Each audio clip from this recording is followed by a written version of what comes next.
School കായികമേളയിൽ പ്രതിഷേധിച്ച 2 സ്കൂളുകൾക്ക് അടുത്ത വർഷത്തെ കായികമേളയിൽ വിലക്ക്.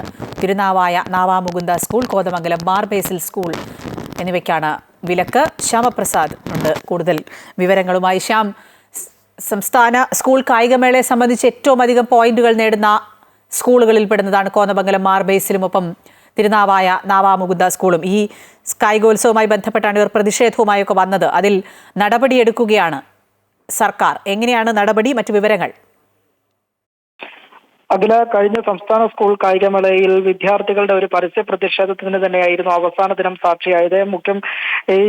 മുഖ്യവേദിയിൽ വിദ്യാഭ്യാസ മന്ത്രി വി ശിവൻകുട്ടി അടക്കം ഇത്തരത്തിൽ പ്രസംഗം നടത്തുന്നതിനിടയിലായിരുന്നു, പോയിന്റ് മത്സരങ്ങളിലും എല്ലാം ഫലപ്രഖ്യാപനം നടത്തുന്നതിനിടയിലായിരുന്നു വിദ്യാർത്ഥികൾക്കൊപ്പം തന്നെ അധ്യാപകരും ഇത്തരത്തിൽ പരസ്യമായ ഒരു പ്രതിഷേധവുമായി രംഗത്തെത്തിയത്. തുടർന്ന് നടത്തിയ വകുപ്പ് തല അന്വേഷണത്തിലാണ് ഇപ്പോൾ ഈ 2 സ്കൂളുകൾക്കെതിരെ വിലക്കേർപ്പെടുത്തിയിരിക്കുന്നത്. തിരുനാവായ നാവാമുകുന്ദ HSSും ഒപ്പം തന്നെ കോതമംഗലം ബാർബേസിൽ HSSനുമെതിരെയൊക്കെയാണ് നടപടിയെടുത്തിരിക്കുന്നത്. ഈ 2 സ്കൂളുകളെയും 2025-26 വർഷങ്ങളിലെ സ്കൂൾ കായികമേളയിൽ നിന്ന് വിലക്കേർപ്പെടുത്തിക്കൊണ്ടുള്ള ഒരു നിർദ്ദേശമാണ് പൊതുവിദ്യാഭ്യാസ വകുപ്പ് ഈ നിർദ്ദേശം കൈമാറിയിരിക്കുന്നത്. ഇത് സംബന്ധിച്ച ഉത്തരവ് പുറപ്പെടുവിച്ചിരിക്കുന്നതും അടുത്ത വർഷം ഈ 2 സ്കൂളുകളും ഈ ഒരു സ്കൂൾ കായികമേളയിൽ പങ്കെടുക്കില്ല. ഇവർ തുടർന്നു വന്ന ഒരു പ്രതിഷേധം അതൊരു പരസ്യമായ പ്രതിഷേധത്തിലേക്ക് നീങ്ങുകയും കായിക താരങ്ങളെ മുൻനിർത്തിക്കൊണ്ട് തന്നെ അധ്യാപകരാണ് ഇത്തരത്തിൽ ചിലർ വ്യക്തി താല്പര്യം മുൻനിർത്തിക്കൊണ്ട് തന്നെയാണ് ഇത്തരത്തിലുള്ള ഒരു പരസ്യമായ പ്രതിഷേധത്തിന് രംഗത്ത് വന്നെന്നുള്ള ഒരു സാഹചര്യം പൊതുവിദ്യാഭ്യാസ വകുപ്പിന്റെ അന്വേഷണത്തിൽ കണ്ടെത്തുകയുണ്ടായിരുന്നു. ഇതിനെ തുടർന്നാണ് ഇപ്പോൾ പൊതുവിദ്യാഭ്യാസ ഡയറക്ടറുടെ റിപ്പോർട്ടിന്റെ അടിസ്ഥാനത്തിൽ വിദ്യാഭ്യാസ മന്ത്രി കൂടിയായ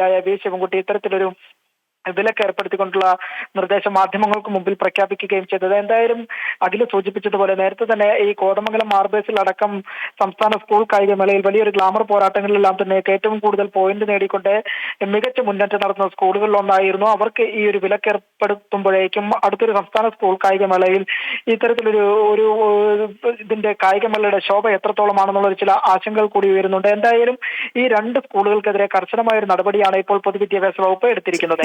ശ്യാം, ഒരു പ്രധാനപ്പെട്ട കാര്യം, ഈ സ്കൂളുകളെ വിലക്കുമ്പോൾ പ്രതീക്ഷയോടെ കാത്തിരിക്കുന്ന കുട്ടികൾക്ക് അതൊരു വലിയ തിരിച്ചടിയാവില്ലേ? പ്രത്യേകിച്ചും ഇത്തവണത്തെ പ്രതിഷേധവുമായി ബന്ധം പോലും ഇല്ലാത്ത കുട്ടികളാവുമല്ലോ അടുത്ത വർഷം മത്സരത്തിലേക്ക് എത്തേണ്ടത്.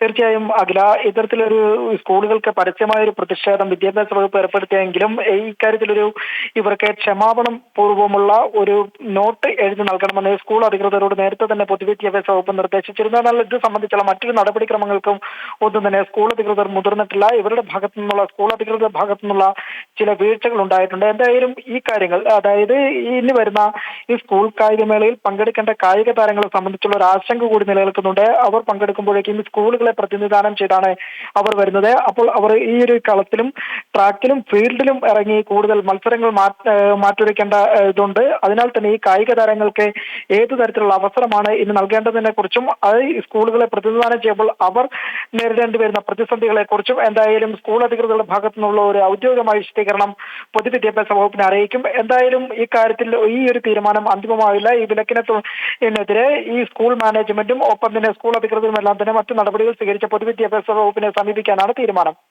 ശരി.